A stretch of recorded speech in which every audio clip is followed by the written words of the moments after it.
টোকিওতে ছিলেন বেলারুশের অ্যাথলেট, প্যারিসে হয়ে গেছেন পোল্যান্ডের। তিনি ক্রিস্টিনা সিমানোস্কায়া। আলোচিত এই অ্যাথলেটকে এখনও তাড়িয়ে বেড়ায় পুরনো সেই স্মৃতি। মানসিকভাবে অসুস্থ হয়ে পড়েন কয়েকদিন পর পর, তবে হাল ছাড়তে চান না। বিজলি কেবলস যে কোনো স্থাপনার বৈদ্যুতিক সংযোগকে রাখে নিরাপদ। বিজলি কেবলস, নিরাপদ আজীবন। ৩ বছর আগের ছবি। টোকিও অলিম্পিকে বেলারুশের জার্সি গায়ে ক্রিস্টিনা সিমানোস্কায়া। প্যারিস অলিম্পিকে তিনি এবার পোল্যান্ডের অ্যাথলেট। টোকিও বিমানবন্দরে তাকে ঘিরে পুলিশের ছবি আর দেশে ফিরে যেতে না চাওয়ার আকুতি এখনও তরতাজা।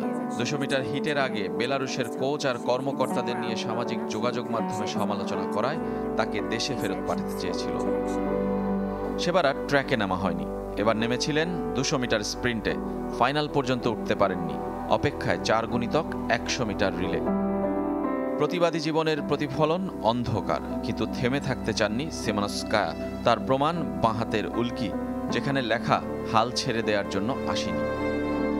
এর আগেও ২০২০ সালে আলেকজান্ডার লুকাশেঙ্কোর প্রশ্নবিদ্ধ নির্বাচন জয়ের পর পুনর্নির্বাচনের দাবিতে যে ২০০০ বেলারুশিয়ান ক্রীড়া ব্যক্তিত্ব খোলা চিঠি লিখেছিলেন, তাদের একজন ক্রিস্টিনা সিমানোস্কায়া।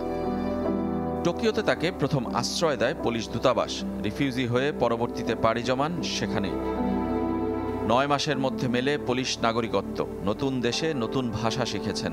২০২৩ সালের আগস্টে বিশ্ব আসরে অংশ নেয়ার অনুমতি দেয় ওয়ার্ল্ড অ্যাথলেটিক্স। কিন্তু নিরাপত্তা ঝুঁকি একটুও কমেনি। নিরাপত্তা রক্ষী ছিল প্রথম বছর। বেলারুশ থেকে অনলাইনে হুমকি পেতেন, এখনও পান। তাই তো প্যারিসে গেমস ভিলেজে অনেকটা বন্দী থাকেন। নিয়মিত অসুস্থ হয়ে পড়েন, সেটা মানসিক।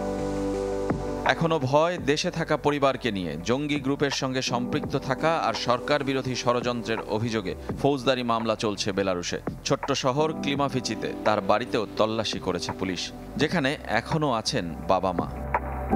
মানসিক অসুস্থতার কারণে ২০২৮ লস অ্যাঞ্জেলেস অলিম্পিক পর্যন্ত থাকবেন কিনা ঠিক নেই। তবে আগামী বছর আবারও সেই টোকিও ফিরবেন নতুন পরিচয় বিশ্ব চ্যাম্পিয়নশিপের জন্য। রেজওয়ানুজ্জামান, চ্যানেল 24।